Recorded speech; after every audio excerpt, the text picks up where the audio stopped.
பிதாசுதன் பரிசுத்தாவின் பெயராலே ஆமென். கிறிஸ்துவில் பிரியமானவர்களே, மீண்டுமாய் கிறிஸ்துவின் மறுரூபம் ஜெபக்குழு யூடியூப் சேனல் வழியாக உங்களை சந்திப்பதில் ரொம்ப சந்தோஷம். எல்லோரும் நல்லா இருக்கீங்களா? கடவுளும் நிறைவாய் ஆசீர்வதிப்பார். நாம் ஒவ்வொரு நாளும் இறை வார்த்தையை தியானித்து கொண்டு இருக்கிறோம். இன்று நாம் தியானிக்கக்கூடிய ஒரு இறை செய்தி, கால்கள். நம்மளுடைய கால்கள் கடவுளுக்கு ரொம்ப ரொம்ப பிடிக்குங்க. பைபிளில் பார்க்குறோம், ரோமேயர் புஸ்தகத்தில் 10வது அதிகாரத்தில் பாருங்க, இந்த ஆண்டவருடைய வார்த்தையை.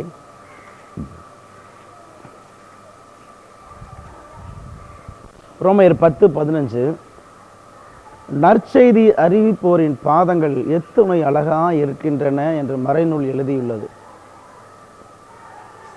நற்செய்தி அறிவிக்கிறவரின் பாதங்கள் எத்தனை அழகாக இருக்கின்றன. கிறிஸ்துவில் பிரியமானவர்களே, நம்முடைய பாதங்கள் ஆண்டவருக்கு முன்பு அழகாக இருக்க வேண்டும். அதை விட பரிசுத்தமாக இருக்க வேண்டும். அதான் கடவுளுக்கு ரொம்ப பிடிக்கும். ஏன்னா பரிசுத்தமான பாதங்கள் எங்கெல்லாம் அவர்கள் காலடி எடுத்து வைக்கிறார்களோ அதையெல்லாம் அவங்களுக்கு சொந்தமாக்கி தருவார். அவங்க எங்கெல்லாம் எந்த வீட்டுக்கு போகிறாங்களோ அங்கெல்லாம் அந்த வீடை சொந்தமாக்கி கொள்வார். எந்த நாட்டுக்கு போனாலும் எந்த இடத்துக்கு போனாலும் அந்த நாடும் அந்த இடங்கள் எல்லாம் ஆண்டவருக்கு உகந்ததாக மாறும். காரணம், பரிசுத்தமான காலடிகள் ஆண்டவருக்கு ரொம்ப பிடிக்கும். பரிசுத்தமான பாதங்கள் ஆண்டவருக்கு ரொம்ப ரொம்ப பிடிக்கும். அசிசியார் வாழ்க்கையில் பார்த்தோம்னா என்ன ஒரு சிறப்பான ஒரு சம்பவம் இருக்குன்னா, தன்னுடைய நண்பரை கூட்டிக் கொண்டு அவர் சொல்வாராம், வாங்க வீடுகளுக்கெல்லாம் ஜெபமான போகலாம் சொல்லி கூட்டு போவாராம். போயிட்டு எந்த வீட்டுக்குள்ளேயும் போக மாட்டாராம். ஒவ்வொரு தெருவாக, வீதி வீதியாக, வீடு சந்து இப்படிலாம் போயிட்டு வாங்க இன்னைக்கு வீடு சந்திச்சு முடிச்சாச்சு அப்படின்னு கூட்டிகிட்டு போயிடுவாராம். அப்போ கூட உள்ளவர் அவர் கேட்டார், என்ன ஃபாதர், நீங்கள் எந்த வீட்டுக்குள்ளேயும் ஜெபம் பண்ண கூட்டிகிட்டே போகல, வீதி வீதியாக கூட்டு போனீங்க, தெருவாக கூட்டு போனீங்க, அவ்வளோதான் வீடு சந்திச்சு முடிச்சாச்சா? அவர் சொன்னாராம், நாம் எந்தெந்த வீடுகள் எந்தெந்த தெருக்கெல்லாம் போனோமோ அதெல்லாம் ஆண்டவர் சொந்தமாக மாறும். ஆண்டவர் ஆபிரகாமை என்ன சொன்னார்னா, நீ எழுந்து குறுக்கும் நெடுகும் அப்படியே நடந்துப்பார், தேசத்தெல்லாம் கொடுக்க போகிறேன்னு சொன்னார். அதே போல் நாமும் எந்த தெருவுக்கு சந்துக்கெல்லாம் போனோம் அங்கெல்லாம் இயேசுவே இந்த வீட்டை உங்களுக்கு சொந்தமாக மாற்றுங்கன்னு சொல்லிட்டு வந்திருக்கிறேன். இன்னும் கடவுள் அத்தனை வீடுகளையும் அவருக்கு சொந்தமாய் மாற்றுவார் என்று சொன்னாராம். இறைச்செய்தி கேட்குற நம்மளும் நம்முடைய காலடிகள் தூய்மையாக இருந்துச்சுன்னா கடவுள் நிச்சயமாய் நம் காலடி படுகிற இடமெல்லாம் அற்புதங்களை செய்வார். பாருங்களேன், தொடக்க நூல் 13வது அதிகாரம் 17வது வார்த்தை. ஆண்டவர் சொன்னார் ஆபிரகாமை பார்த்து, நீ எழுந்து இந்நாட்டின் நெடுகிலும் குறுக்கிலும் நடந்து பார், ஏனெனில் இதை நான் உனக்கு கொடுக்க போகிறேன். ஒரு அந்நிய தேசங்க.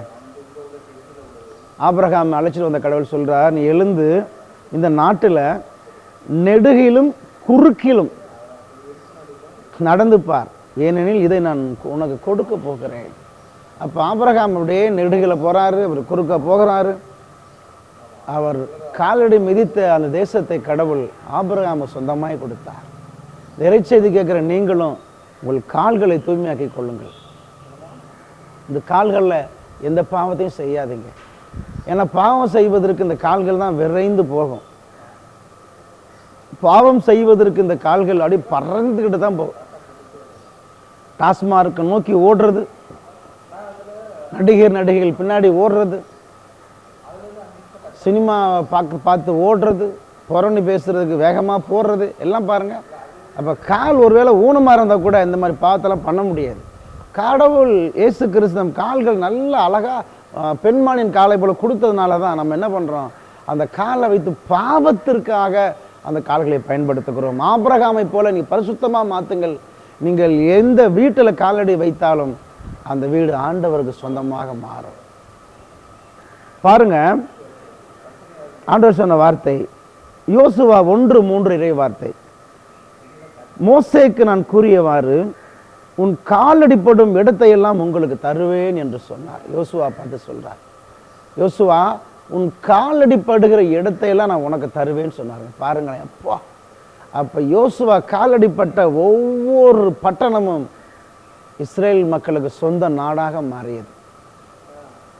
இறைச்செய்தி கேட்குற நீங்களும் உங்கள் பாதத்தை தூய்மையாக மாற்றிக்கொள்ளுங்கள். அதுக்காக எனக்கு இந்த ஊர் கிராமமே வேணும்னு சொல்லிட்டு நான் நல்லா தூய்மையாக இருக்கிறேன்னு சொல்லிட்டு ஒவ்வொரு வீட்டிலையும் இருந்துக்கிட்டு இந்த வீட்டை எனக்கு சொந்தமாக கொடுங்கன்னு கேட்டுறாது. அது பேராசை, பெரு நஷ்டமாக மாறிடும்.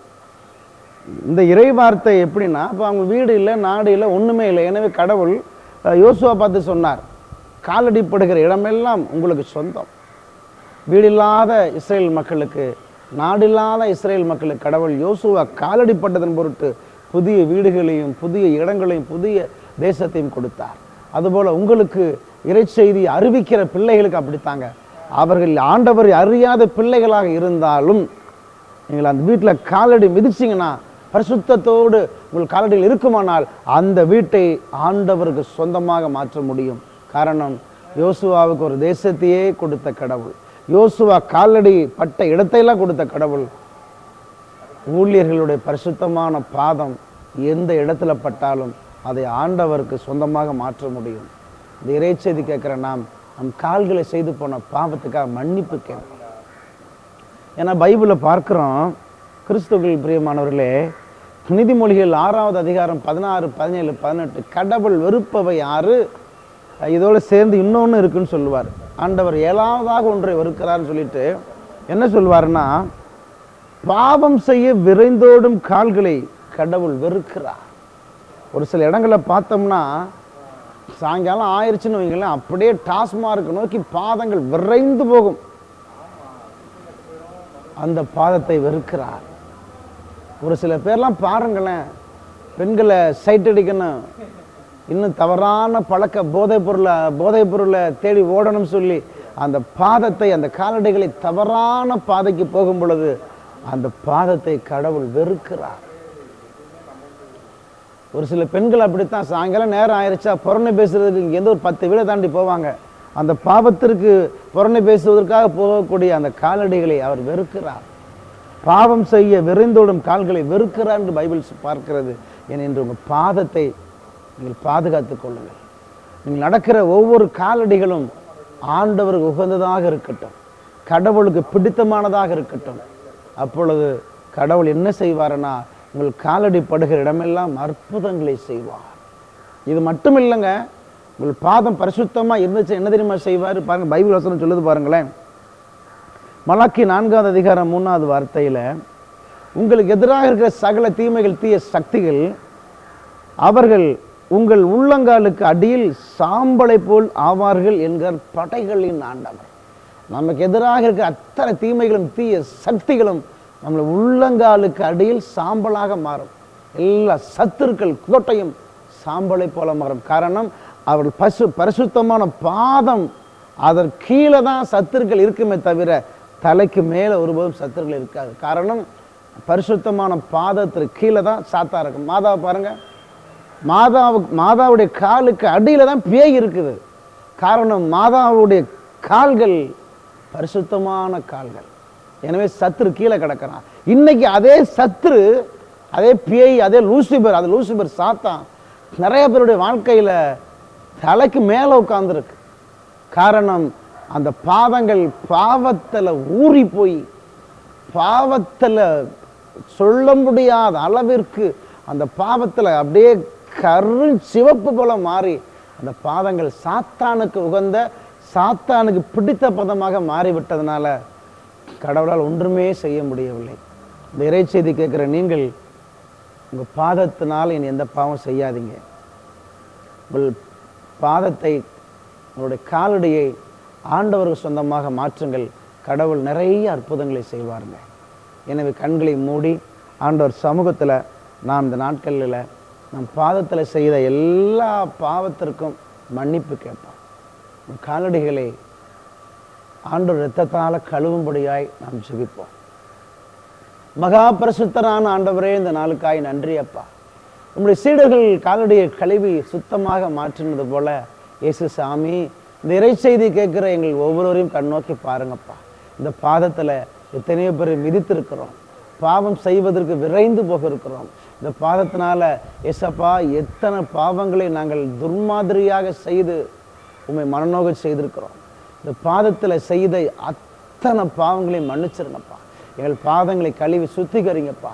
ரோமையர் 16:20 வார்த்தையின் பிரகாரம் அமைதி தருகிற கடவுள் சாத்தானை உங்கள் காலடியில் நசுக்கப்படுவார் சொல்லப்பட்டது போல தூய்மையான பாதத்துக்கு அடியில தான் சாத்தான் கிடப்பான் என்பதை நாங்கள் விசுவசித்து எங்கள் வாழ்க்கையை பரிசுத்தத்தில் மாற்றிக்கொள்ள உதவி செய்யும். நிறை செய்தி கேட்கிற பிள்ளைகள் பாதங்கள் இயேசுவின் இரத்தத்தால் இன்று இப்பொழுது தூய்மையாக மாறட்டும். உம்முடைய இரத்த உச்சம் தலையிலிருந்து உள்ளங்கால் வரை பிள்ளைகள் மேல் ஊற்றப்படட்டும். பரிசுத்தத்தினால் உங்களை கழுவி ஆசீர்வதியும் பலப்படுத்தும். இயேசுவின் மூலம் ஜெபிக்கிறேன் பிதாவே.